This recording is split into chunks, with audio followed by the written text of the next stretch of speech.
This movie's weird. I'm back. We're back again with PJ's Movie Time. I hope everyone's having a good fucking day.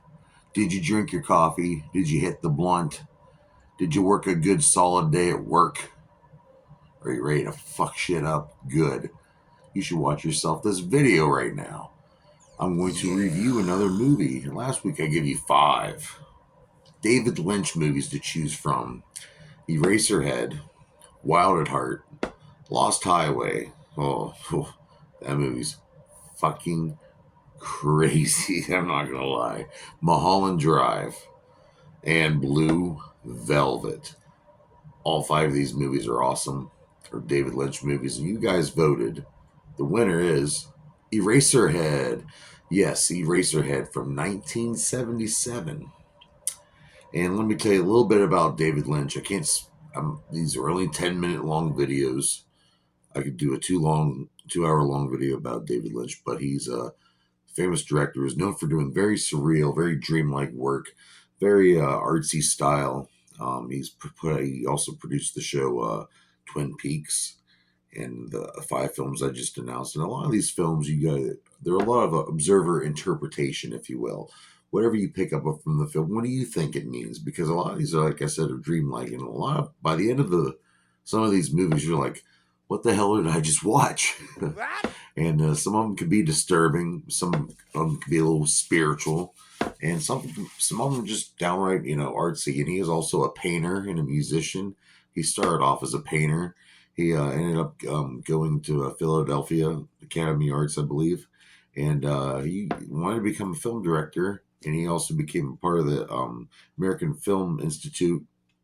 And eventually, he wanted to be more into art, but he decided to create a movie, and they gave him some money and let him film this movie, this crazy movie to this day, which is caught on to become a cult hit. A lot of people discuss this.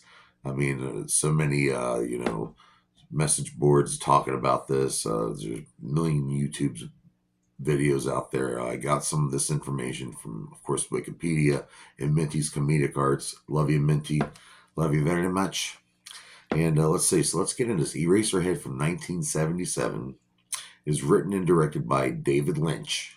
It is very man. Lynchian. You will understand Lynchian. I would say this movie is like a nightmare. Nightmares don't really make sense, and they can be scary. That's kind of what this movie is. And it's about a guy named Henry who finds out he got his ex-girlfriend pregnant. So they try to, and the baby's deformed. Looks like an alien chicken fetus or something. And they have to take care of the baby together. And shit's just crazy because he still wants to go out and bang other women, including his neighbor from across the hallway. And it's just a crazy movie. It's set in a very industrial type, weird like setting. Everything looks like there's just buildings. There's no, like, you don't see trees, barely any trees or anything like that. It just seems to be like, it's really weird. It's in black and white as well. But before I get more into the plot, let's talk about who's starring in it. Playing Henry is Jack Nance. And Jack Nance has been in so many other movies. I think he was involved in pretty much all the other movies I mentioned earlier, Wild at Heart and all the others. And he was played Pete in Twin Peaks. There was a fish in the percolator. Really, he did pass away, so rest in power, man. Charlotte Stewart played Mary X, and that is how she's credited, Mary X. With her crazy weird parents, and Judith Ann Roberts playing the woman across the hallway. And like I said, he came up with some of these ideas in 1970, and this didn't get released till 1977. So it took 7 years for this to happen. He didn't have much money. He was friends with let me see here, Jack Fisk, who was a famous actor, and Sissy Spacek, the wife. They helped fund this movie, but there were many halts during production. It would get held off for a while. There was a scene where at the beginning, Henry is going into his room, opens the door. Between going into the door and into the room, there was a whole year that went by. And yes, Jack Nance did make his hair stand up on the top of his head.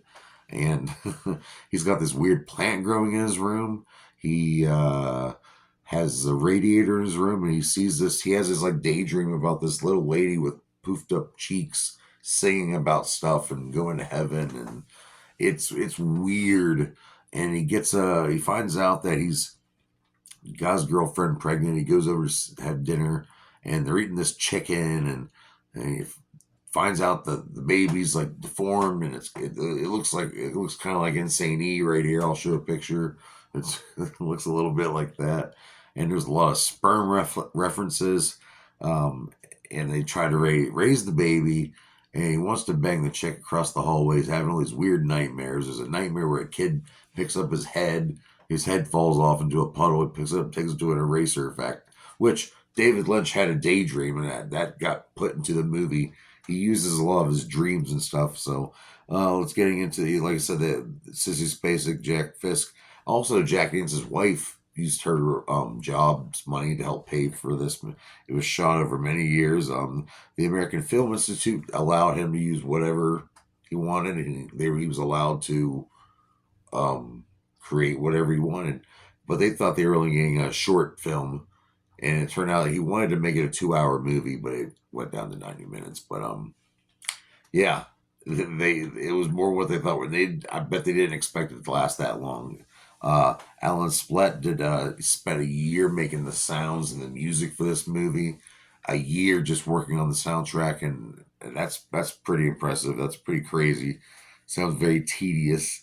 During that whole year, by the way, where I said earlier, where they cut from the door into the room, Jack Nance left his hair like that for a year, like that same style, and I guess people flocked over him and thought it was so crazy his hair was like that. This was in the late 70s. Um, Stanley Kubrick met David Lynch one time and even said that Eraserhead was his favorite film of all time, so that's pretty cool. The mystery prop they used for the child, which they nicknamed Spike, David Lynch will not reveal to anyone what it was exactly. Some say it was a dead rabbit. No one, he really never revealed how this prop got made. Here's a picture of it. It's creepy as fuck. I think it's pretty cool that he had so much mystery to it. And what else can I say about this movie? It's freaking good. I mean, at one point he wanted to dissect a corpse, a cat's corpse from like the vet, a recently deceased one, and I guess he dissected to look at the organs so we could use it for this prop of the deformed baby, and that's pretty fucking crazy if you ask me.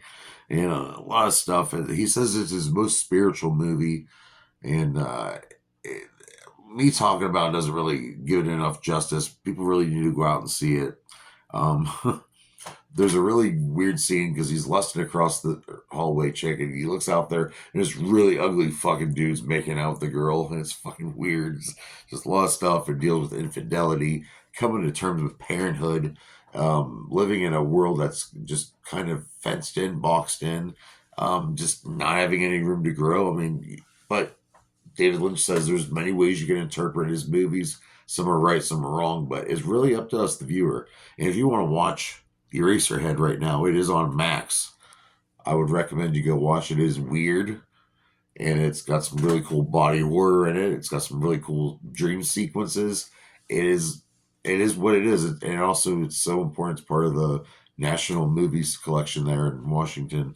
So yeah, what do I rate David Lynch's Eraserhead, the classic from the 1970s? I'm going to rate Eraserhead 4 out of 5 dog dicks, and that's a great rating. Next week I will see you on PJ's Movie Time. You bunch of hoes.